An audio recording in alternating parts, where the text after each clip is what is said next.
So எல்லாருக்கும் ஒரு பெரிய ஹாய். முக்கியமாக ஃபிலிம் ரோல் ஃபேமிலிக்கு எல்லாரும் வந்துட்டீங்கல்ல. இன்னைக்கு நம்ம சும்மா வேற லெவலில் ஒரு ரியல் லைஃப் ஸ்டோரியை தான் பார்க்க போகிறோம். ஸோ நம்ம எல்லாருக்குமே செஸ் அப்படின்ற ஒரு கேமை தெரியும். இந்தியாவிலேருந்து நிறைய பிளேயர்ஸு வேர்ல்டு ரேங்கிங்கில் செம்மையாக டஃப் கொடுக்குறாங்க. ஆனால் பிரச்சனை என்னன்னா இவங்கன்னு கிடையாது. இப்போ மாடர்ன் டே செஸ்ல இருக்கிற யாருமே அவங்க திறமையை யூஸ் பண்ணவே இல்லை. எல்லாருமே ஜஸ்ட் மனப்பாடம் பண்ணி ஓட்டிக்கிட்டு இருக்காங்க. கம்ப்யூட்டர் அசிஸ்டை யூஸ் பண்ணி மூவை எப்படி பண்ணலாம், ஓப்பனிங் ப்ரிப்பரேஷனுக்கு என்னென்ன மூவ் பண்ணலாம் அப்படின்னா அந்த மூவ்ஸ் எல்லாம் மனப்பாடம் பண்ணி வச்சு தான் அவங்க கேமை விளையாடுறாங்களே தவிர அவங்களுடைய கிரியேட்டிவிட்டியை யூஸ் பண்ணவே இல்லை. செஸ்ன்றது நம்ம விளையாடும் பொழுது நம்மளாவே ஒரு மூவை உருவாக்கணும். அது மூலியமா நம்ம ஆப்போனண்ட்டை காலி பண்ணணும். மனப்பாடம் பண்ணி நம்ம விளையாடக்கூடாது. ஆனா இன்னைக்கு மனப்பாடம் பண்ணி விளையாடி ஒரு கிரியேட்டிவிட்டி அப்படின்றதே செஸ்ல இல்லாம எல்லாரும் ஒரு ரோபோட்ஸ் மாதிரி இருக்காங்க அப்படின்னு நான் சொல்லலைங்க. அமெரிக்காவுடைய கிரேட்டஸ்ட் செஸ் பிளேயரான பாபி ஃபிஷர் தான் சொல்லியிருக்காரு. அந்த ஃபிஷர் செஸ் விளையாடும் பொழுது அதுல கிரியேட்டிவான நிறைய மூவ்ஸ் இருக்கும். யாருமே இது வரைக்கும் பார்க்காத மூவ்லாம் இருக்கும். ஸோ அப்படி செஸ்ஸுக்காக தான் வாழ்க்கையே அர்ப்பணிச்சவர் கடைசியா அந்த செஸ்னாலேயே அவரோட வாழ்க்கை எந்த நிலைமைக்கு போச்சு அப்படின்றது தான் இந்த படத்துடைய முழு கதையே. கதைக்குள்ள போகிறதுக்கு முன்னாடி நீங்க வந்திருக்கிற இடம் உங்க ஃபிலிம் ரோல். ஞாபகமா எல்லாரும் உங்க ஃபிலிம் ரோலை சப்ஸ்கிரைப் பண்ணி உங்க சப்போர்ட்டை கொடுங்க. ஸோ இன்னைக்கு நம்ம பவுன் சாக்ரிஃபைஸ்ன்ற ஒரு அமெரிக்கன் பயோபிக் டிராமா கதையை தான் பார்க்க போறோம். ஸோ கதையோட ஆரம்பத்தில் ஒரு டிவி நியூஸ்ல 1972 வருஷத்துக்கான வேர்ல்டு செஸ் சாம்பியன்ஷிப் உடைய ஃபைனல்ஸ், அதுல வேர்ல்டு சாம்பியனான இது வரைக்கும் யாருமே தோக்கடிக்க முடியாத ரஷ்யாவை சேர்ந்த போரிஸ் ஸ்பாஸ்கிக்கும் அமெரிக்காவை சேர்ந்த பாபி ஃபிஷருக்கும் மேட்ச் நடந்துகிட்டு இருக்கு. ஆனா ரெண்டாவது மேட்சுக்கு பாபி ஃபிஷர் வரவே இல்லை. என்ன ஆச்சு? ஒருவேளை பாபி ஃபிஷர் வராமையே இருந்தாரு அப்படின்னா டைட்டில ஸ்பாஸ்கிக்கே கொடுத்துருவாங்க அப்படின்னு நியூஸ்ல சொல்ல ஆரம்பிக்கிறாங்க. ஸோ கேமுக்கு வராம இந்த பாபி ஃபிஷர் என்ன பண்றாருன்னா அவருடைய ரூமுக்கு போயிட்டு அங்க இருக்கிற பொருள் எல்லாம் உடச்சி கிழிச்சு உள்ள ஏதாவது மைக் இருக்கா அப்படின்னு சொல்லி செக் பண்ணி பாக்குறாரு. ஸோ எதுக்காக பாபி ஃபிஷர் அந்த செகண்ட் கேமை விளையாடவே இல்லை, ஏன் ரூம்ல வந்து மைக் இருக்கான்னு செக் பண்ணி பாக்குறாரு இப்படின்ற விஷயம்லாம் தெரியணும்னா பாபி ஃபிஷருடைய லைஃபை நம்ம ஆரம்பத்துல இருந்து பார்க்கணும். ஸோ கதை அப்படியே 1951 வருஷத்துக்கு போகுது. ஸோ பாபி ஃபிஷர் வந்து ரொம்ப சின்ன பையனா இருக்காரு. அப்ப வீட்டுக்கு வெளியே யாரோ இவங்கள போட்டோ எடுக்கிற மாதிரியே தோணுது. பாபி ஃபிஷருடைய வீட்டுல ஒரு பார்ட்டி மாதிரி நடக்குது. நேரா ஃபிஷர் அவரோட அம்மா கிட்ட போயிட்டு அம்மா வெளியே யாரோ இருக்காங்கம்மா, பாத்துக்கிட்டே இருக்காங்க அப்படின்னு சொல்ல. ஏன்னா ஃபிஷர் நம்ம ரெவல்யூஷன்ல இருக்கோம், யாராவது உங்ககிட்ட வந்து ஏதாவது கேட்டா என்ன சொல்லணும், நான் உங்களுக்கு பதில் சொல்லணும் அப்படின்ற அவசியம் இல்லைன்னு சொல்லணும், புரியுதா அப்படின்னு அம்மா சொல்றாங்க. ஏன்னா ஃபிஷருடைய அம்மா வந்து ஒரு கம்யூனிஸ்ட், அமெரிக்கால இருந்துகிட்டு அவங்க சோவியத் ரஷ்யாவுக்கு சப்போர்ட் பண்ணிக்கிட்டு இருக்காங்க. சோ அதனாலேயே FBI வந்து இவங்களை கண்காணிச்சுக்கிட்டு இருக்காங்க. அதை தான் பாபி ஃபிஷரும் பார்த்திருப்பாரு. அதோட இவங்க வந்து ஒரு ஜூவிஷ் ஃபேமிலி, யூதர்கள். சோ நம்ம ஃபிஷரும் அவரோட ரூமுக்கு போறாரு. ஃபிஷருக்கு இந்த செஸ்னா ரொம்ப ரொம்ப பிடிச்சிருக்கு. செஸ் போர்டை வச்சுக்கிட்டு அவருக்கு அவரே ப்ளே பண்ணிக்கிட்டு இருப்பாரு. அம்மாவும் செம்மையா கடுப்பாக்குறாங்க. நேரா நம்ம ஃபிஷரை கூட்டிட்டு அந்த ஏரியால இருக்கிற ஒரு லோக்கல் சாம்பியன் ஒருத்தர் அவரை மீட் பண்றாங்க. இந்த பையன் மத்த பசங்க மாதிரி விளையாடவே மாட்டான், சும்மா செஸ் போர்டையே வச்சுக்கிட்டு விளையாடிக்கிட்டு இருக்கான். அதனால நீங்க என்ன பண்றீங்க, இவன் கூட ஒரு மேட்ச் போடுங்க, உங்க லெவலுக்கு இவனை நீங்க அசால்ட்டா தோக்கடிச்சிருவீங்க, அந்த கடுப்புலயே இவன் இனிமே செஸ்ஸையே தொட மாட்டான் அப்படின்னு அம்மா சொல்றாங்க. சரி ஓகேன்னு அந்த லோக்கல் சாம்பியனும் நம்ம ஃபிஷர் கூட விளையாட ஆரம்பிக்கிறாரு. ஃபிஷர் ரொம்ப சின்ன பையன் அப்போ. சோ கேமும் ஸ்டார்ட் ஆகுது. ஃபிஷரும் விளையாட ஆரம்பிக்கிறாரு. டக்குன்னு மேட்ச் முடிஞ்சிரும்னு பார்த்தா விளையாடுறாங்க மேட்ச் போய்கிட்டே இருக்கு. அந்த லோக்கல் சாம்பியன்லாம் ஆளு யோசிக்கிறாரு எப்படா அந்த பையனை செக்மேட் வைக்கலாம் அப்படின்னு. எங்க ஃபிஷருடைய அம்மாவும் சிஸ்டரும் அவங்க படுத்துறாங்க. ஏன்னா அவ்வளவு நேரம் போகுது. ஆனா ஒரு வழியா அந்த லோக்கல் சாம்பியன் ஃபிஷரை ஜெயிச்சிடுறாரு. அவ்வளவுதான். குட்டி பையனா இருக்கிற ஃபிஷர் செமையா அழுதுகிட்டே அந்த இடத்த விட்டு தூரமா போகும்பொழுது தான் அந்த லோக்கல் சாம்பியன் அம்மா கிட்ட சொல்றாரு, இங்க பாருங்கம்மா, உங்க பையன் ஃபிஷர் சாதாரண ஆள் கிடையாது. நான் என்னமோ ஒரு கிராண்ட் மாஸ்டர் கூட விளையாடுற மாதிரி எனக்கு தோணுச்சு. இவனை மட்டும் பர்ஃபெக்ட்டா ட்ரெயின் பண்ணா இவன் வேற லெவலுக்கு போவான் அப்படின்னு சொல்ல. சோ அம்மாவும் ஃபிஷருக்கு இருக்கிற திறமையை புரிஞ்சுக்கிட்டு செஸ்லயே விட்டுறாங்க அவரை. அந்த லோக்கல் சாம்பியனும் நம்ம ஃபிஷரை கூட்டிட்டு நிறைய காம்படிஷனுக்குலாம் போய் ஃபிஷர் அதுல சும்மா வேற லெவல் பெர்ஃபார்ம் பண்றாரு. அதுவும் அவருக்கு 12 வயசு ஆகும்பொழுது அமெரிக்கன் மாஸ்டரான டொனால்ட் கூட அவர் ஒரு மேட்ச் போடுறாரு. இன்னைக்கு வரைக்குமே அந்த கேம் ஆஃப் த செஞ்சுரின்னு சொல்லுவாங்க. அந்த அளவுக்கு வேற லெவல் மேட்ச் அது. சோ அந்த டைம்ல நம்ம பாபி ஃபிஷர் தான் யங்கஸ்ட் கிராண்ட் மாஸ்டர் அப்படின்ற ஒரு பேரையும் எடுக்கிறாரு. சோ ஃபிஷரை இன்டர்வியூலாம் எடுக்கிறாங்க. பெரிய பெரிய ஆட்கள்லாம் அவார்டெல்லாம் கொடுக்க ஃபிஷர் செம ஃபேமஸ் ஆகும். செஸ் உலகத்துல ஒரு ரைசிங் ஸ்டாராவும் மாறுறாரு. சோ அப்படியே சில வருஷங்கள் கடந்து போகுது. 1959 பாபி அவரோட ரூம்ல ஒரு புக்கை வச்சு செஸ் லேர்ன் பண்ண ஆரம்பிக்கிறாரு. இவருக்கு முன்னாடி மாஸ்டரா இருந்தவங்கலாம் ஸ்டார்டிங்ல எந்த பீஸ் அவங்க நகர்த்துறாங்க அப்படின்னு தெரிஞ்சுக்கிட்டு அதை ஏன் நகர்த்துறாங்க, ஒருவேளை இப்படி மாறினா எப்படி இருக்கும்னு இவரே மனசுக்குள்ள கால்குலேஷன்லாம் பண்ண ஆரம்பிக்கிறாரு. அப்பதான் அம்மாவோட ரூம்ல இருந்து சவுண்ட் வந்துகிட்டே இருக்கு. ஸோ ஃபிஷரால ஒழுங்கா அந்த செஸ்ல ஃபோக்கஸ் பண்ணவே முடியல. நேரா அம்மா ரூமுக்கு போக, ஆக்சுவலா ஃபிஷருக்கு ஒரு அப்பா இருக்காரு, டைவர்ஸ் பண்ணிட்டாங்க. இப்ப வேற ஒரு கம்யூனிஸ்ட் ஆள் ஒருத்தர் இருக்காரு. ஸோ ஃபிஷர் நேரா அவங்க அம்மா கிட்ட போயிட்டு, அம்மா நீ உன் கம்யூனிஸ்ட் ஃப்ரெண்டை கூட்டிட்டு மாஸ்கோவுக்கே போயிடு, எனக்கு அமைதி வேணும், நான் நிம்மதியா இருக்கணும், அப்பதான் என்னால ஃபோக்கஸ் பண்ண முடியும், புரியுதா அப்படின்னு அம்மாவையே அவர் எதிர்த்து பேசுறாரு. ஸோ ஊருக்குள்ள எந்த இடம் அமைதியா இருக்குமோ அங்க போய் உட்காந்து உட்காந்துக்கிட்டு அங்க இருக்கிற ஆட்கள் கூட செஸ் மட்டும் தான் விளையாடிக்கிட்டே இருப்பாரு.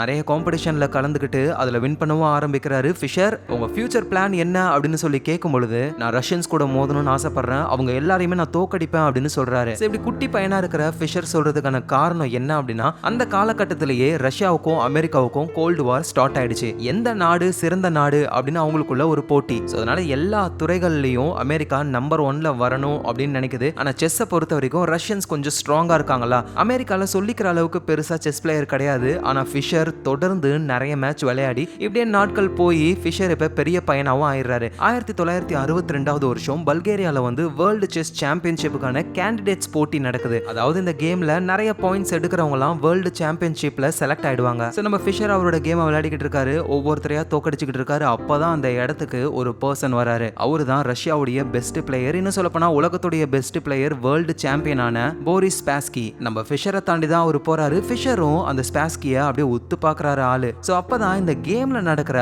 ஒரு பிரச்சனைய நம்ம ஃபிஷர் புரிஞ்சுக்கிறாரு. சோ இந்த கேமை டபுள் ரவுண்ட் ராபின்னு சொல்லுவாங்க. அதாவது ஒவ்வொரு பிளேயரும் மத்த பிளேயர்ஸ் கூட ரெண்டு தடவை ஃபேஸ் பண்ணணும். ஆனா இந்த ரஷ்யன்ஸ் இருக்காங்களா, அவங்க மத்த பிளேயர்ஸ் கூட விளையாடும் போது ஒழுங்கா விளையாடுறாங்க. ஆனா ஆப்போசிட்ல இன்னொரு ரஷ்யன், அதாவது ரஷ்யனுக்கும் மேட்ச் வரும்போது இவங்க ட்ரை கூட பண்ண மாட்டாங்க, உடனே மேட்சை டிரா பண்ணிடுறாங்க. இதனால இவங்க ஸ்ட்ரெஸ் இல்லாம இருக்கலாம், வேற நாட்டு பிளேயர் கூட ஃபோக்கஸ் பண்ணி விளையாடலாம் அப்படின்றது தான் பிளான். இதை நம்ம ஃபிஷர் புரிஞ்சுக்கிட்டு அவர் விளையாடிக்கிட்டு இருக்கிற பிளேயரை பார்த்து, இங்க பாரு, நீ ஆல்ரெடி என்கிட்ட மாட்டிக்கிட்ட, நீ என்ன பண்ணாலும் தப்பிக்க முடியாது, அடுத்தடுத்த மூவ் இதுதானு வாயிலேயே செக்மேட் சொல்லிட்டு நேரா அங்கிருந்து போயிடுறாரு. ஏன்னா அவருக்கு அவ்வளவு கடுப்பு இவங்க சீட் பண்றாங்க அப்படின்னு. சும்மா இல்லாம வெளியே மீடியா கிட்ட உண்மையான வேர்ல்டு சாம்பியன் யார் அப்படின்னு தெரியணும்னா கண்டிப்பா அந்த சாம்பியன்ஷிப்ல நான் இருக்கணும். ஆனா இங்க உள்ள எல்லாரும் டீம் கேம் ஆடிக்கிட்டு இருக்காங்க, ரஷ்யன்ஸ் ஒரு சீட்ஸ் அப்படின்னு எல்லா விஷயத்தையும் சொல்லிடுறாரு. அதோட நான் இந்த டோர்னமெண்ட்ல அதுக்கப்புறம் விளையாட போறதுல, இந்த டோர்னமெண்ட்னு கிடையாது, நான் செஸ்ஸே விளையாட மாட்டேன் அப்படின்னு சொல்லிட்டு போறாரு. நம்ம ஃபிஷரோட கோச்சும், என்ன ஆச்சு ஃபிஷர், என்ன பண்ணிக்கிட்டு இருக்க?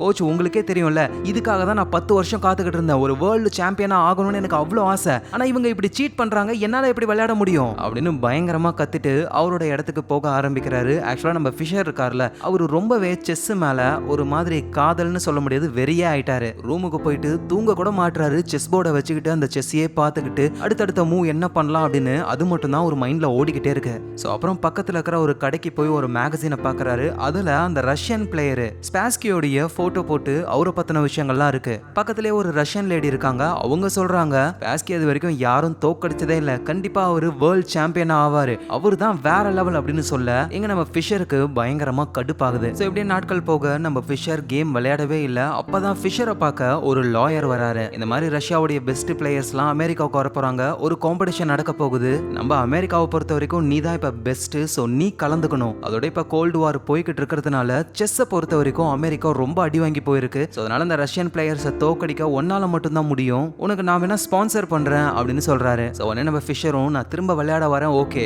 ஆனா கேம்ஸ்ல சில ரூல்ஸ் எல்லாம் மாத்தணும், சீட் பண்ணக்கூடாது, ஃபேரா இருக்கணும்னு ஆசைப்படுறேன். அதுக்கு அந்த லாயரும், நீ கவலைப்படாத, என்னால என்ன முடியுமோ அதை நான் பண்றேன்னு சொல்றாரு. அவ்வளவுதான், ஃபிஷர் திரும்ப காம்படிஷன்ல கலந்துக்க போறாரு. அதோட நம்ம பாபி ஃபிஷர் ஒரு சர்ச் ஃபாதர் ஒருத்தர், அவர் செஸ் விளையாடுவாரு, அவரு தான் எனக்கு அசிஸ்டன்ட் பிளேயர் மாதிரி வேணும். அதாவது அசிஸ்டன்ட் பிளேயர்ன்றவங்க கேம் அனலைஸ் பண்ணுவாங்க, ஆப்போனன்ட்டையும் அனலைஸ் பண்ணுவாங்க. ஏன்னா பிளேயர் கேம்ல தான் ஃபோக்கஸ் பண்ணுவாரு, செகண்ட் பிளேயர் ஆப்போனன்ட்டை ஃபோக்கஸ் பண்ணி அடுத்தடுத்த கேம்ல இம்ப்ரூவ் பண்றதுக்கு ஹெல்ப்ஃபுல்லா இருப்பாங்க. அதோட நம்ம பாபி ஃபிஷர் அந்த ஃபாதர் விளையாண்ட ஒரு கேம், அதுல அவர் தோத்து போயிருப்பாரு. அந்த கேமை நீங்க எப்படி விளையாடி இருந்தா ஜெயிச்சிருப்பீங்க அப்படின்னு அப்படியே செஸ்ஸை விளையாடியே காமிக்கிறாரு. ஃபாதரும் இம்ப்ரெஸ் ஆகி, சரி ஓகே, உனக்கு நான் அசிஸ்டன்ட் மாதிரி இருக்கேன் அப்படின்னு ஒத்துக்கிறாரு. ஸோ கலிஃபோர்னியால தான் அந்த மேட்ச் நடக்க போகுது. ரஷ்யன்ஸ் பிளேயர் எல்லாருக்குமே பெரிய பெரிய ஹோட்டல்ல ரூம் புக் பண்ணிருக்காங்க. ஆனா அமெரிக்காலே இருக்கிற நம்ம ஃபிஷருக்கு டொக்கு மாதிரி ஒரு ரூம், இந்த இடத்துல அதிக சவுண்ட் கேக்குது, என்னால எப்படி ஃபோக்கஸ்டா இருக்க முடியும், எனக்கு இந்த இடம் வேணாம் அப்படின்னு இவரு கத்த, அங்க ஒரு பொண்ணு இருக்காங்க, அவங்க, ஹலோ மிஸ்டர், சத்தம் வருதுன்னு நீங்க தான் சத்தம் போட்டுக்கிட்டு இருக்கீங்க, ஃபர்ஸ்ட் நீங்க அமைதியாகுங்க அப்படின்னு சொல்ல நம்ம ஃபிஷரும் புரிஞ்சுக்கிறாரு. ஆளு கம்முன்னு அங்க இருந்து போயிடுறாரு. இருங்க நானும் வரேன் அப்படின்னா அந்த பொண்ணும் கூட போறாங்க. ஸோ நம்ம ஃபிஷருக்கு என்ன பயம் அப்படின்னா, ஏதாவது மைக் வச்சு நம்ம பேசுறது, நம்ம பிளான் எல்லாத்தையும் ஒட்டு கேட்பாங்களோ அப்படின்னு இவருக்கு தோணுது. ஸோ அதே மாதிரி தான் ரஷ்யாவுடைய பிளேயரான ஸ்பாஸ்கி இருக்காருல்ல, அவருடைய ஹோட்டல் ரூம்ல குளிச்சுட்டு வந்துட்டு அவருக்கும் டவுட் வருது, இங்க ஏதாவது மைக்கை வச்சிருப்பாங்களோ, அமெரிக்கன்ஸ் நம்மளோட பிளானை ஒட்டு கேட்பாங்களோ அப்படின்னு. அந்த ஸ்பாஸ்கிக்கும் ஒரு அசிஸ்டன்ட் மாதிரி ஒருத்தர் இருக்காரு. அவர் என்ன சொல்றாருன்னா, இருக்கிற எல்லா பிளேயரையும் நீங்க அசால்ட்டா தோக்கடிச்சிருவீங்க, ஆனா ஒருத்தனை தவிர அவன் எங்கேயாவது செத்து போயிட்டானா நல்லா இருக்கும் அப்படின்னு சொல்ல, யாரு அப்படின்னு ஸ்பாஸ்கி கேட்கதான், அவன் பேரு பாபி ஃபிஷர், பயங்கர திறமசாலி, எனக்கு தெரிஞ்ச அவன் தான் உங்களுக்கு டஃப்பா இருப்பான் அப்படின்னு சொல்றாங்க. ஸோ பாபி ஃபிஷருக்காகவே இவங்க ஸ்பெஷலா ரெடியாக ஆரம்பிக்கிறாங்க. எங்க நம்ம பாபி அந்த பொண்ணு கூட உட்காந்துக்கிட்டு பீச்சில் ஆளு பேசிக்கிட்டு இருக்காரு. அதுக்கப்புறமா மேட்சும் ஸ்டார்ட் ஸ்டார்ட் ஆக போகுது, அதுக்காக ரெடி ஆகிட்டு இருக்காங்க. அப்ப லாயர் வந்து ஃபிஷர் நீ விளையாட போற ரஷ்யன்ஸோடைய ஃபுல் பேக்ரவுண்ட் அப்படின்னு சொல்லி பேப்பரை கொடுக்க, ஆல்ரெடி அவங்க எல்லார பத்தியும் நான் ஃபுல்லா படிச்சுட்டேன், அவங்க என்ன மூவ் பண்ணுவாங்க அப்படின்னு கூட என் மைண்டுக்குள்ள இருக்கு, நீங்க கவலையப்படாதீங்க அவங்கள முடிச்சிடலாம் அப்படின்னு செம்ம கான்ஃபிடென்ட்டா இருக்காரு.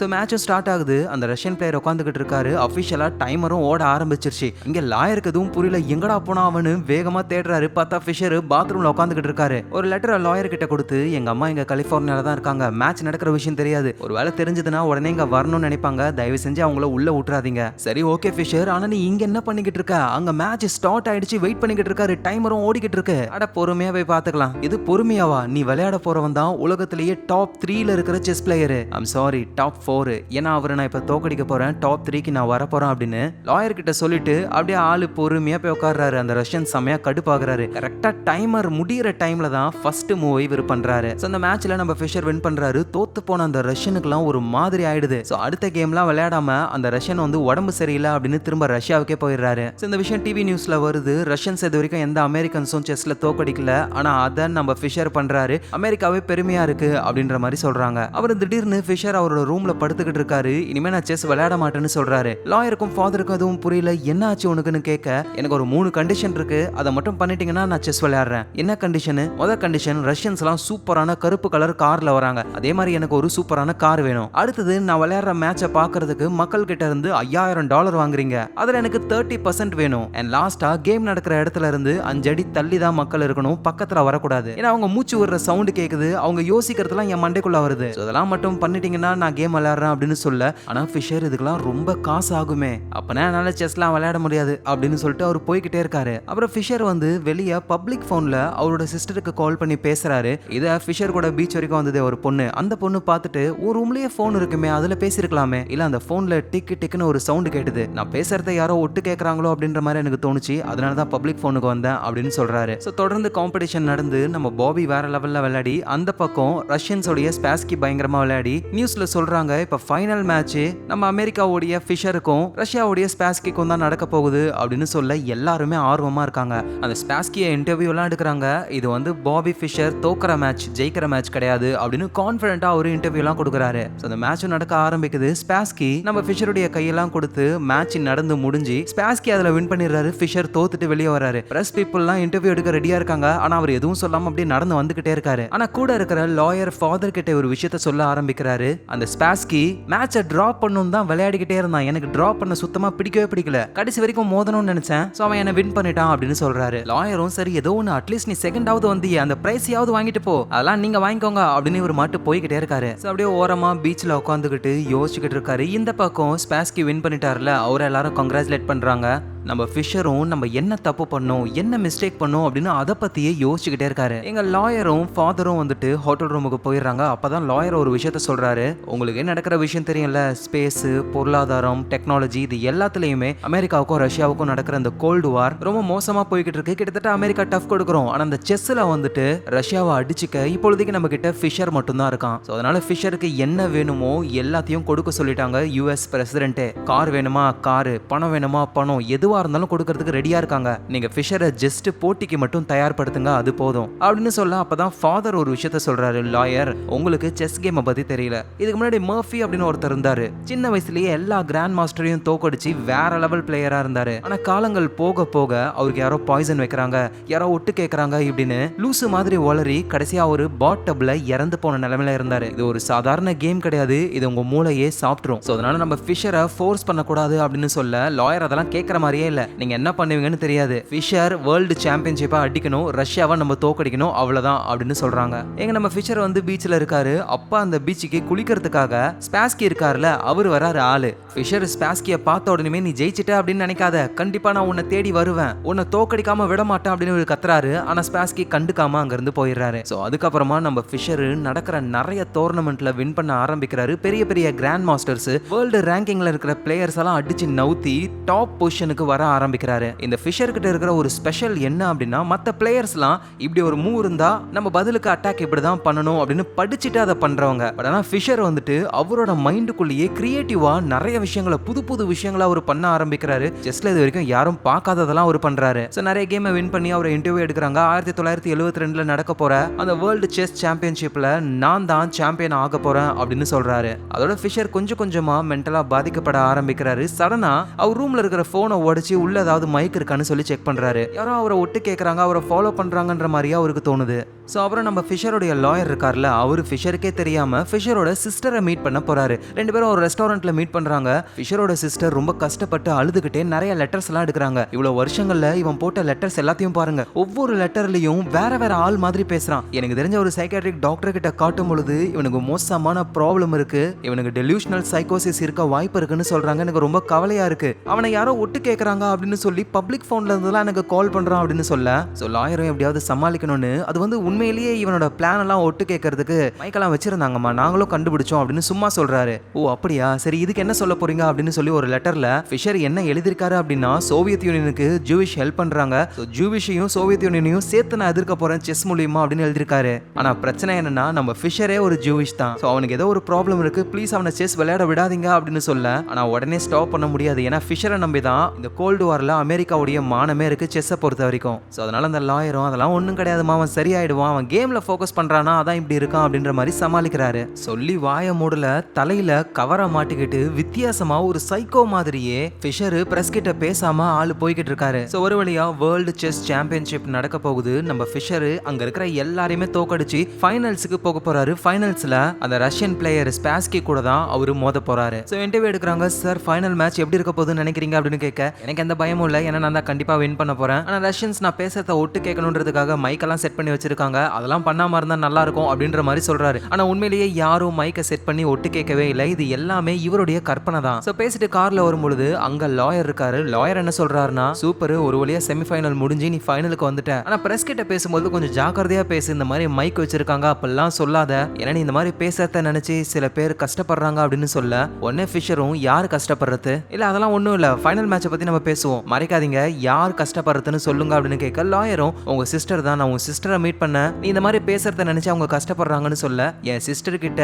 எனக்கு தெரியாம பேசிருக்கீங்க, எனக்கு பின்னாடி பேசிருக்கீங்க, ஏன் பேசுனீங்க, எப்படி பேசலாம் நீங்க அப்படின்னு ஒரு மாதிரி சைக்கோ மாதிரியா ஒரு பேசுறாரு. டக்குன்னு காரை நிப்பாட்ட சொல்லி நடந்து வர ஆரம்பிக்கிறாரு. ஃபிஷர் கூடவே ஃபாதரும் நடந்து போறாரு. அப்புறம் ஃபாதரும் லாயரும் தனியா ஒரு பார்ல மீட் பண்றாங்க. லாயர் சொல்றாரு, ஃபிஷரோட சிஸ்டர் சொன்ன மாதிரி இவனுக்கு மென்டலா ஏதோ ப்ராப்ளம் இருக்குன்னு நினைக்கிறேன், பேசாம டாக்டர் கூட கன்சல்ட் பண்ணி ஏதாவது மருந்து மாத்திரை இவனுக்கு கொடுக்கலாமா அப்படின்னு கேட்க, ஃபாதரும் அப்படி ஏதாவது நம்ம மெடிசனை கொடுத்தோம் அப்படின்னா இந்த ஃபைனல்ஸ்ல அவனால ஒழுங்கா விளையாட முடியாது, இவன் இந்த ஃபைனல் பிரஷர்னாலையும் அமெரிக்கா சோவியத் யூனியனுக்கு இருக்கிற அந்த கோல்டு வார்னாலையும் இந்த மாதிரி ஆயிட்டான். ஒன்ஸ் இந்த மேட்ச் முடிஞ்சதுக்கு அப்புறம் ஃபிஷர் நார்மல் ஆயிடுவாரு அப்படின்னு இவங்க நம்புறாங்க. சோ இந்த ஃபைனல் மேட்ச் பத்தி தான் அமெரிக்கா ஃபுல்லாவே டிவி நியூஸ் போட்டுக்கிட்டே இருக்காங்க. ஏன்னா இந்த மாதிரி வேர்ல்டு சாம்பியன்ஷிப்புக்கு ஃபைனல்ஸ் வரைக்கும் போன அமெரிக்கனே ஃபிஷர் தான். சோ அகைன் ஃபிஷர் போற வழியில இன்டர்வியூ எடுக்கிறாங்க, டிவிலேயே கூப்பிட்டு இன்டர்வியூ எடுக்கிறாங்க, மேகசின்ஸ்ல எல்லாம் வராரு, நிறைய பேர் ஆட்டோகிராஃப்லாம் வந்து வாங்குறாங்க. ஃபிஷர் ஒரு சூப்பர் ஸ்டாராவே மாறுறாரு. இந்த வேர்ல்டு செஸ் சாம்பியன்ஷிப் வந்து ஐஸ்லாண்ட்ல நடக்க போகுது. ஒரு வழியா வந்துட்டாங்க. ஹோட்டல் ரூம்ல எல்லாரும் ஒன்னா இருக்கும்போது தான் அப்பதான் லாயர் கிட்ட நம்ம ஃபிஷர் சில டிமாண்ட் எல்லாம் வைக்கிறாரு.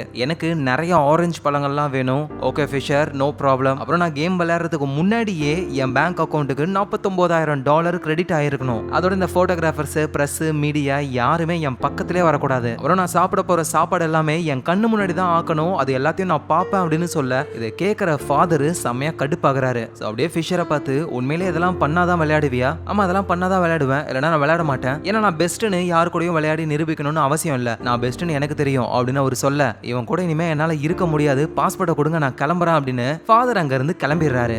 அப்புறம் லாயரே நம்ம ஃபிஷருக்கு அசிஸ்டன்ட் மாதிரி கூட்டிட்டு போறாரு மேட்ச் நடக்கிறதுக்கு. அவங்க அந்த இடத்துக்குள்ள நுழையும் பொழுதே நிறைய பேர் போட்டோகிராஃபர்ஸ், பிரஸ், மீடியா எல்லாம் இருக்காங்களா. அதை பார்த்த உடனே ஃபிஷர், நான் என்ன சொன்னேன், பிரஸ் மீடியா என் பக்கத்துல வரக்கூடாதுன்னு சொன்னல, வந்துட்டாங்க அப்படின்னு வேகமா அங்க இருந்து ஓடி போய் ஒரு டாக்ஸில ஏறி அந்த இடத்த விட்டு ஹோட்டல் ரூமுக்கு போயிடுறாரு. சோ அதனால அன்னைக்கு நடக்க வேண்டிய மேட்ச் நடக்காம கேன்சல் ஆகுது. இந்த விஷயத்த டிவில எல்லாம் போட்டு கிளின்னு கிளிக்கிறாங்க. செஸ் கமிட்டியும் ஒரு மீட்டிங்கை ஏற்பாடு பண்ணி இன்னும் 3 நாள் டைம் இருக்கு, அதுக்குள்ள ஃபிஷர் வரல அப்படின்னா ஒரு டிஸ்குவாலிஃபை பண்ணி ஸ்பாஸ்கி தான் சாம்பியன் அப்படின்னு நாங்க அறிவிச்சிருவோம் அப்படின்னு செஸ் கமிட்டியே சொல்லிடுறாங்க. எங்க ஃபிஷரோட சிஸ்டரோட வீட்டுக்கு வெளியெல்லாம் பிரஸ் மீடியாலாம் வந்துடுறாங்க. அப்ப நைட் டைம்ல ஃபிஷரோட சிஸ்டருக்கு கால் வருது. நம்ம ஃபிஷர் தான் கால் பண்றாரு ஹோட்டல் ரூம்ல இருந்து. நான் பிரஸ் மீடியா யாரும் இருக்கக்கூடாதுன்னு சொன்னேன், ஆனா எல்லாரும் எல்லாரும் அங்க இருந்தாங்க, அதனாலதான் நான் அங்க இருந்து ஓடி வந்துட்டேன். இப்ப நம்ம பேசிக்கிட்டு இருக்கும்போது ஒரு சவுண்ட் கேக்குதா உனக்கு டக் டக்குன்ட்டு, நம்ம பேசத்த அவங்க ஒட்டு கேக்குறாங்க அப்படின்ற மாதிரி அவரு புலம்புறாரு. ஆனா உண்மையிலேயே அந்த மாதிரி சவுண்ட் எதுவும் வரல. ஃபிஷரோட சிஸ்டரும் ரொம்ப கஷ்டப்பட்டு அலறாங்க. ஆனா அழுகிய வெளியே காட்டிக்கல, ஏன்னா ஃபிஷர் இந்த அளவுக்கு பாதிக்கப்பட்டிருக்காரு அப்படின்னு. அந்த சோவியத் ரஷ்யா ரொம்ப மோசமானவங்க, கொலைலாம் பண்ணுவாங்க, டேங்கரையே வெடிக்க வைப்பாங்க. இன்னைக்கே நான் செத்தா கூட ஆச்சரியப்படுறதுக்கு இல்ல, அவங்க எல்லாரும் ரொம்ப சந்தோஷப்படுவாங்க. அதோட திரும்பவும் அந்த சவுண்ட் கேக்குதுல டிக் டிக்னு, நான் சாப்பிடுற சாப்பாட்டுல ஏதோ ஒன்னத்தை கலந்துட்டாங்க போல, அதான் எனக்கு தலைலாம் வலிக்க ஆரம்பிக்குது, உடம்புலாம் ஒரு மாதிரி பண்ணுதுன்னு அவர் அப்படியே பயங்கரமா புலம்புறாரு. அப்ப கதவை யாரோ தட்டுறாங்க. இரு நான் கால் பண்றேன் அப்படின்னு சொல்லி காலை கட் பண்றாரு. சோ கதவை தட்டினது யாரான்னு பார்த்தா அது நம்ம லாயர் தான். அவர் நேரா உள்ள வந்து, எங்க பாரு ஃபிஷர், நீ இந்த கேமை விளையாடி தான் ஆகணும். $49,000 தானே கேட்ட, எக்ஸ்ட்ராவா $1,00,000 கொடுக்குறோம், நீ வந்து விளையாடு அப்படின்னு சொல்லி யாருக்கோ கால் பண்ண ஒரு வெயிட் கை தான் பேசுறாரு. ஏன்னா இது வந்து அமெரிக்காவுடைய மான பிரச்சனை, அதனால எவ்வளவு காசு செலவானாலும் பரவாயில்ல, ஃபிஷர் விளையாடியே ஆகணும் அப்படின்ற மாதிரி சொல்றாங்க. ஓகேன்னு ஃபிஷரும் விளையாட ஓகேன்னு சொல்றாரு. ஆக்சுவலா பணத்துக்காக கிடையாது, இவ்வளோ பெரிய வெயிட் கை நமக்கு கால் பண்ணி பேசுறாங்கன்னா நம்ம பாதுகாப்பாக தான் இருப்போம், சோவியத் நம்மள எதுவும் பண்ண மாட்டாங்க அப்படின்னு ஒரு தைரியத்தினால தான் அவர் கேம் விளையாடுறாரு. ஸோ மென்டலாக பாதிக்கப்பட்டிருக்காரு, அதனால தான் இந்த மாதிரி புலம்புறாரு. ஸோ அவர் அந்த ஃபாதரையும் கன்வின்ஸ் பண்ணி திரும்ப அவரை கூட்டிட்டு வந்துடுறாங்க. நம்ம ஃபிஷருக்குன்னு தனியாக ஒரு வீடை ஏற்பாடு பண்ணி அப்படியே ஃபிஷர் ரெஸ்ட் எடுக்க ஆரம்பிக்கிறாரு. ஃபாதரும் அங்கே வந்துடுறாரு. ஸோ அடுத்த நாள் மேட்ச் ஸ்டார்ட் ஆக போகுது. பிரஸ் மீடியாவில் லைவாக டெலிகாஸ்ட் பண்ண போகிறாங்க. ஸோ அந்த ஃபைனல்ஸ் வந்து என்னன்னா பெஸ்ட் ஆஃப் 24 கேமு, அதாவது மொத்தம் 24 மேட்ச் விளையாடுவாங்க. ஸோ கேமை வின் பண்ணவருக்கு 1 பாயிண்ட், தோத்தவருக்கு 0. இதுவே கேம் டிரா ஆயிடுச்சுன்னா 2 பேருக்குமே ஆஃப் பாயிண்ட். சோ இந்த 24 கேமோடைய முடிவுல யார் அதிக பாயிண்ட் எடுக்கறாங்க, இல்லனா யாரு ஃபர்ஸ்ட் 12.5 பாயிண்ட் எடுக்கறாங்களோ அவங்க ஆட்டோமேட்டிக்கா வின்னர். சோ நம்ம ஃபிஷர் அந்த பிரஸ் மீடியாவெல்லாம் கண்டுக்காம ஸ்ட்ரைட்டா மேட்ச்ல இறங்குறாரு. அந்த பக்கம் ஸ்பாஸ்கியும் விளையாட ஆரம்பிக்கிறாங்க. சோ மேட்ச் நார்மலா போக ஆரம்பிக்குது, நெக் டு நெக் தான் போய்கிட்டு இருக்கு. சடனா ஆடியன்ஸ்ல ஒருத்தர் இரும்புறாரு. அந்த சவுண்ட் ஃபிஷருக்கு கேக்குது. அவர தூரத்துல இருக்கிற மீடியா ஆளுங்கலாம் குசு குசுன்னு பேசிக்கிறாங்க. அந்த சவுண்ட் ஃபிஷருக்கு கேக்குது. அப்படியே எழுந்து அங்க இருக்கிறவங்கள பாக்குறாரு, ஆடியன்ஸை பாக்குறாரு. அவங்க மூச்சு விடுற சவுண்டு கூட இவரு கேக்குது. அப்படியே ரொம்ப டிஸ்டர்பன்ஸ் ஆகுது. வேகமா போயிட்டு அங்க இருக்கிறவங்க கிட்ட சொல்றாரு, இந்த மாதிரி இங்க பக்கத்துலயே இருக்காங்க, இப்படி இருந்தா என்னால ஒழுங்கா விளையாட முடியல அப்படின்னு சொல்ல, என்ன பண்ண முடியும், திடீர்னு எல்லாரையும் பின்னாடி போங்கன்னு சொல்ல முடியாதுல, வேற வழியே இல்ல, நீங்க விளையாடி தான் ஆகணும் அப்படின்னு சொல்ல இவரும் உட்காந்து விளையாடுறாரு. இந்த டென்ஷன்லயே ஃபிஷர் விளையாடி ஒரு பிளண்டர் மிஸ்டேக்க பண்ணிடுறாரு. இதனால இந்த ஃபர்ஸ்ட் கேம்ல ஸ்பாஸ்கி வின் பண்ணிடுறாரு. அவருக்கு 1 பாயிண்ட், நம்ம ஃபிஷருக்கு 0. சோ அப்படியே ஃபிஷர் கடுப்புல அங்க இருந்து போறாரு. பின்னாடியே லாயரும் ஃபாதரும், டேய் நீ ஒரு மேட்ச்ல தான் தோத்துருக்க, இன்னும் 23 மேட்ச் இருக்கு, கவலைப்படாத, நீ கண்டிப்பா ஜெயிப்பா அப்படின்ற மாதிரி பேசிக்கிட்டே போறாங்க.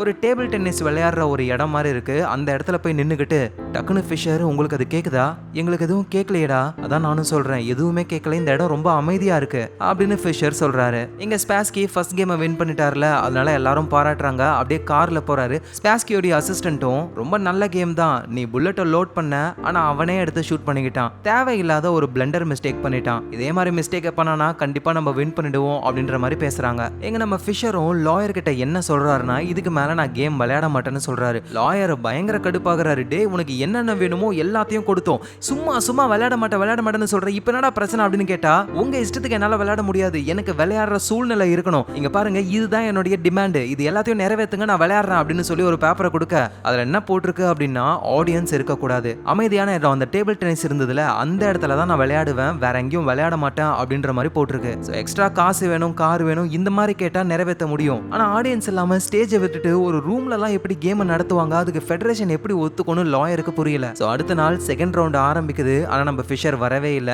அதனால வின்னர் வந்து ஸ்பாஸ்கின்னு சொல்லிடுறாங்க. இப்ப ஸ்பாஸ்கி 2 பாயிண்ட்ல இருக்காரு. நாளைக்கு மேட்ச்ல வரல அப்படின்னா அவ்வளவுதான், அவரை டிஸ்குவாலிஃபை பண்ணிடுவோம் அப்படின்னு சொல்றாங்க. எங்க ஃபிஷர் என்ன பண்றாருன்னா, ஒரு ரூம்ல இருக்கிற எல்லா பொருளையும் உடைச்சு ஏதாவது மைக் இருக்கா அப்படின்னு சொல்லி பாத்துக்கிட்டு இருக்காரு. இதான் நம்ம இந்த கதையோட ஸ்டார்டிங்ல நம்ம பார்த்திருப்போம். சோ ஃபிஷரை பார்க்க லாயர் வராரு. உனக்கு அமெரிக்காவுடைய பிரசிடென்ட்டே 3 தடவை கால் பண்ணாரு, நீ எடுக்கவே இல்ல, உலகத்துல இருக்கிற எல்லா அமெரிக்கன்ஸும் நீ ஜெயிக்கணும் அப்படின்னு கடவுளை வேண்டிக்கிட்டு இருக்காங்க, ஆனா நீ இங்க உட்காந்துக்கிட்டு என்ன வேலை பார்த்துக்கிட்டு இருக்க, உன் வயசு பசங்கெல்லாம் வியட்நாம் வார்ல போயிட்டு சண்டை போட்டு உயிரை கொடுத்துக்கிட்டு இருக்காங்க, ஆனா நீ ஒரு இடத்துல உட்காந்து பண்ற வேலையும் உன்னால பண்ண முடியல. ஐம் சாரி, செஸ் கஷ்டம் தான், நான் ஒத்துக்கிறேன், பட் உன்கிட்ட கெஞ்சி கேட்டுக்கிறேன், ப்ளீஸ் நீ விளையாடு அப்படின்னு லாயர் கேட்க, நீங்க என்ன சிஐஏவா, நீங்களும் அந்த உளவாளி கூட்டத்தை சேர்ந்தவங்க தானே அப்படின்னு சொல்ல, லாயருக்கு என்ன சொல்றதுன்னு தெரியல. ஏன்னா முழுசாவே ஒரு பைத்தியமாவே மாறிட்டாரு நம்ம ஃபிஷர். சோ நம்ம ஃபிஷர் வந்து ஏன் இந்த கேம் விளையாடல அப்படின்ற விஷயம் நியூஸ்ல வர ஆரம்பிக்குது. ஏன்னா டேபிள் டென்னிஸ் விளையாடுற அந்த ரூம்ல போயிட்டு கேமை வைக்கணும்னு சொல்றாரு, கிரவுட் இருக்கக்கூடாதுன்னு சொல்றாரு. இந்த விஷயங்கள் எல்லாம் நியூஸ் மூலியமா அந்த ஆப்போனன்ட் பிளேயர் ரஷ்யாவை சேர்ந்த ஸ்பாஸ்கியும் பாக்குறாரு. அந்த ஸ்பாஸ்கி என்ன நினைச்சுக்கிறாரு அப்படின்னா, இவனோட பிளான் எனக்கு நல்லா தெளிவா புரியுது, நம்ம கூட நேருக்கு நேர் மோதி அவனால ஜெயிக்கவே முடியாது, அதனால இந்த மாதிரி மாதிரி டிமாண்ட் எல்லாம் சொல்லி கேம்ல இருந்து வெளியே போகணும்னு நினைக்கிறான். வெளியே போயிட்டோம், நான் மட்டும் ஆடி இருந்தேன்னா கண்டிப்பா ஜெயிச்சிருப்பேன்னு அவன் சொல்லுவான். அதுக்கு நான் விடவே மாட்டேன், நான் அவனை தோக்கடிக்கணும் அப்படின்னு ஸ்பாஸ்கி அவரோட அசிஸ்டன்ட் கிட்ட ஒரு விஷயத்த சொல்றாரு. அந்த ஃபிஷர் கூட பாத்ரூம்ல கூட நான் விளையாடுறதுக்கு ரெடியா இருக்கேன், டேபிள் டென்னிஸ் ரூம் தானே, சீக்கிரமா கேமுக்கு ஏற்பாடு பண்ணுங்க, அவனை நான் தோக்கடிச்சே தருவேன் அப்படின்னு சொல்றாரு. எங்க நம்ம ஃபிஷர் பைத்திய மாதிரி அப்படியே ரோட்ல நடந்து வரும்போது டக்குன்னு பின்னாடி ஒரு காரு, நம்ம லாயர் தான் இறங்கி ஸ்பாஸ்கி ஒத்துக்கிட்டான், டேபிள் டென்னிஸ் ரூம்ல தான் மேட்ச் நடக்க போகுது அப்படின்னு சொல்றாரு. ஃபிஷரும் ஓகேன்னு மேட்சுக்கு ரெடி ஆகுறாரு. அந்த டேபிள் டென்னிஸ் ரூம்ல வந்துட்டு ஃபிஷரும் ஸ்பாஸ்கியும் கேமை விளையாடுவாங்க. ஒரே ஒரு கேமரா மட்டும் தான் இருக்கும், ஆடியன்ஸ்லாம் வேற ஒரு இடத்துல இருப்பாங்க. சோ மேட்சும் ஸ்டார்ட் ஆக ஆரம்பிக்குது. ஃபிஷர் வந்து இது வரைக்கும் பண்ணாத மாதிரி ஓபனிங் பீஸை நகர்த்துறாரு. சோ யாருமே அந்த மாதிரி பண்ண மாட்டாங்க, ஏன்னா அது தோக்கிறதுக்கான ஒரு வழி. ஸ்பாஸ்கியும் ரொம்ப கான்ஃபிடென்ட்டா விளையாட ஆரம்பிக்கிறாரு. ஸ்பாஸ்கியோட ஆளுங்கெல்லாம் செம்ம ஜாலி ஆயிடுறாங்க, அவர் தான் வின் பண்ண போறாரு அப்படின்னு. இங்க ஃபாதரும் லாயரும் என்ன இவன் பண்றான், மொத்தமா சொதப்ப போகுது அப்படின்னு குழம்புறாங்க. ஆனா மேட்ச் போக போக அப்படியே தலைகீழா மாற ஆரம்பிக்குது. எப்படின்னா call the ambulance but not for me அப்படின்னு சொல்லுவாங்கல்ல, அந்த மாதிரி ஆபத்துல இருந்தது இவர் தான், ஆனா உண்மையிலே இவரு கிடையாது. ஸ்பாஸ்கிய தொக்கா புடிச்சு மாட்டி அவ்வளவுதான் அந்த கேம்ல நம்ம ஃபிஷர் வின் பண்றாரு. சோ நம்ம லாயர் ஃபாதர் செம்ம ஜாலி ஆயிடுறாங்க. டிவில பாத்துக்கிட்டு இருக்கிற ஃபிஷருடைய ஃபேமிலியும் அவ்வளவு ஹாப்பி. சோ இப்போ ஃபிஷர் 1 பாயிண்ட், ஸ்பாஸ்கி 2 பாயிண்ட், இப்படியே தொடர்ந்து மேட்ச் போக போகுது. ஸ்பாஸ்கிய வின் பண்ணிட்டாரு அப்படின்னு டிவி நியூஸ்ல போட்டு சும்மா சந்தோஷப்படுறாங்க எல்லாருமே. சோ இப்படியே தொடர்ந்து மேட்ச் நடக்குது. 4வது மேட்ச் வந்து டிரா ஆயிடுது. நம்ம ஃபிஷருக்கு வந்து டிரானாவே பிடிக்காது, வேற வழி இல்லாம அந்த மேட்ச் டிரா ஆயிடுது. அப்புறம் 5வது மேட்ச்ல நம்ம ஃபிஷர் தான் வின் பண்றாரு. இப்போ பாயிண்ட் வந்து சேம் ஆகுது, 2-2. அதோட இப்ப அந்த ஸ்பாஸ்கி இருக்காருல, அவரு லூஸ் மாதிரி பண்ண ஆரம்பிக்கிறாரு. நான் உட்காந்துக்கிட்டு இருந்த சேர்ல ஏதோ ஒரு பிரச்சனை, இந்த சேரை ஸ்கேன் எடுங்க அப்படின்னு சொல்லி ஸ்கேன்லாம் எடுத்து பாக்குறாங்க. பார்த்தா அந்த சேர்ல ஏதோ செத்து போன ஈ இருக்கும் போல, அவ்வளவுதான். இதுல இருந்து என்ன சொல்ல வராங்க அப்படின்னா, தெளிவா இருந்த ஸ்பாஸ்கியே இந்த மாதிரி நினைக்கிறாருல. சோ அதனால செஸ்ன்ற கேமே வந்து மென்டலா நம்மள ரொம்ப பாதிக்கும். எந்த அளவுக்கு ஆழமா போறோமோ அந்த அளவுக்கு நமக்கு ப்ராப்ளம் தான். சோ 6வது கேம் நடக்க போகுது. ஒரு வழியா நம்ம ஃபிஷரும் பப்ளிக் முன்னாடி விளையாடுறதுக்கு ஒத்துக்கிட்டாரு. இங்க அமெரிக்கா ஃபுல்லா ஃபிஷருக்கு சும்மா ஃபேன் கிளப்பே வந்து அவ்வளோ கொண்டாடுறாங்க ஃபிஷரை. ஸோ 6th கேம்லயும் நம்ம ஃபிஷர் வந்து இது வரைக்கும் பண்ணாத ஒரு மூவ் பண்ணி தான் ஆரம்பிக்கிறாரு. ஸோ மேட்ச் தொடர்ந்து போக போக ஸ்டார்டிங்ல இருந்து ஃபிஷர் வந்து பயங்கரமா டாமினேட் பண்றாரு. ஸோ எந்த அளவுக்குனா ஒரு கட்டத்துல ஸ்பாஸ்கியால ஒண்ணுமே பண்ண முடியல, ஃபுல்லா பேரலைஸ் ஆயிட்டாரு. அதோட நம்ம ஃபிஷர் விளையாண்ட இந்த 6th கேம் வந்து ரொம்ப ரொம்ப முக்கியமான கேம். ஏன்னா இது வரைக்கும் உலகமே பார்க்காத அளவுக்கு அந்த மாதிரியான ஒரு பீஸ் செட்டப்ல இந்த கேமை முடிச்சிருப்பாரு. அந்த ரஷ்யன் பிளேயர் ஸ்பாஸ்கியே மிரண்டுறாரு, ஏன்னா இந்த மாதிரி ஒருத்தன் விளையாண்டதே கிடையாது இதுக்கு முன்னாடி. அப்படியே ஸ்பாஸ்கி எழுந்து நின்னு ஃபிஷருக்காக கை தட்டுறாரு. ஒரு கரண்ட் சாம்பியன் ஆப்போனன்ட்டுக்காக எழுந்து நின்னு கை தட்டின வரலாறே கிடையாது, இதுதான் ஃபர்ஸ்ட் டைம். இவருன்னு கிடையாது, அங்க இருக்கிற ஆடியன்ஸ், டிவில பாத்துக்கிட்டு இருக்கிற அமெரிக்க மக்கள், ஃபிஷரோட ஃபேமிலி, லாயர், ஃபாதர்னு எல்லாருமே அப்படியே சந்தோஷத்துல கை தட்டுறாங்க. ஏன்னா அந்த அளவுக்கு ஒரு பயங்கரமான கேம் பிளே. சோ இது எல்லாத்தையுமே நம்ம ஃபிஷரும் பாக்குறாரு. கடைசியா அந்த சாம்பியன்ஷிப் உடைய முடிவுல ஃபிஷர் வேர்ல்டு சாம்பியனாவும் ஆகுறாரு. சோ இந்த இடத்துல இந்த படத்தை முடிக்கிறாங்க. ஆனா இதுக்கப்புறமும் நிறைய விஷயங்கள் நடந்திருக்கு. சோ இவரு தான் உண்மையான பாபி ஃபிஷர். சோ வேர்ல்டு சாம்பியன்ஷிப்பை ஜெயிச்சதுக்கு அப்புறம் கொஞ்சம் கொஞ்சமா அவரோட மென்டல் ஹெல்த் பாதிக்கப்பட ஆரம்பிச்சது. ஆட்ல நடிக்கிறதுக்காக மில்லியன் கணக்கான டாலரை கொடுக்க நிறைய கம்பெனி ரெடியா இருந்தும் அதெல்லாம் எதுவும் தேவையில்லை அப்படின்னு சொல்லி அவரோட வாழ்க்கைய ஒரு பிச்சைக்காரர் மாதிரி பேரு ஊரு அட்ரஸ் இல்லாம சுத்திக்கிட்டு இருந்தாரு. ஆனா தொடர்ந்து செஸ் வந்து வளர்ந்துகிட்டே இருந்தது, நிறைய பிளேயர்ஸ்லாம் வந்தாங்க.